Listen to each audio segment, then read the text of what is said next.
Hallo, lass uns Deutsch lernen. Heute ein kurzer Dialog. Hör gut zu. Heute tauchen wir in ein faszinierendes Thema ein, das in einigen asiatischen Ländern fast schon eine kulturelle Bedeutung hat. Blutgruppen. Genau, in Ländern wie Japan und Südkorea wird oft mehr Wert auf die Blutgruppe gelegt als auf das Sternzeichen. Und das ist ziemlich spannend, denn für uns im Westen sind Blutgruppen meist nur medizinisch relevant. Absolut. In Asien dagegen werden Blutgruppen mit Persönlichkeitsmerkmalen in Verbindung gebracht. Lass uns mal darüber sprechen, wie das Ganze überhaupt entstanden ist.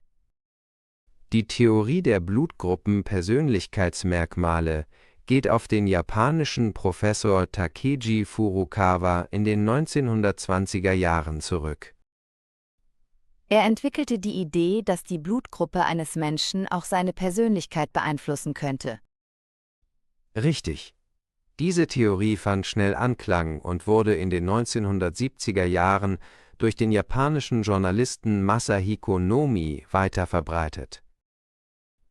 Interessant ist, dass es in Japan heute noch oft als normal angesehen wird, nach der Blutgruppe zu fragen, wenn man jemanden kennenlernt. Ja, es ist ähnlich wie bei uns die Frage nach dem Sternzeichen.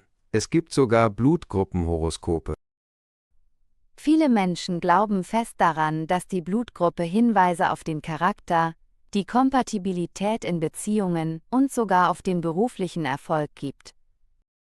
Zum Beispiel sagt man Menschen mit Blutgruppe A nach, dass sie eher ruhig und analytisch sind. Während Menschen mit Blutgruppe B als kreativ und leidenschaftlich gelten. Richtig. Und Menschen mit Blutgruppe O werden oft als selbstbewusst und optimistisch beschrieben. Und dann gibt es noch die AB-Gruppe, die als mysteriös und rational gilt. Natürlich gibt es keine wissenschaftlichen Beweise dafür, dass die Blutgruppe tatsächlich Einfluss auf die Persönlichkeit hat. Aber das hält viele Menschen nicht davon ab, daran zu glauben und es auch in ihrem Alltag zu berücksichtigen. Genau, es gibt sogar Unternehmen, die Blutgruppen bei der Rekrutierung von Mitarbeitern berücksichtigen. Oder Partnerschaftsagenturen, die die Blutgruppe als ein Kriterium für die Partnersuche verwenden. In Korea ist es ähnlich. Dort gibt es sogar K-Pop-Stars, die ihre Blutgruppe in ihrer Profilbeschreibung angeben. Das zeigt, wie tief verwurzelt dieser Glaube in der Gesellschaft ist. Ich finde es faszinierend, wie kulturelle Unterschiede solche Alltagspraktiken formen.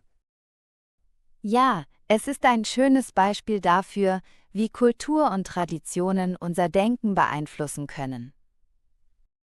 Für uns ist es vielleicht eine kuriose Vorstellung, aber in Asien ist es eine ernstzunehmende Angelegenheit. Es wäre interessant zu wissen, ob sich dieser Glaube auch in Zukunft halten wird. Gute Frage. Vielleicht sehen wir ja irgendwann eine ähnliche Entwicklung bei uns im Westen.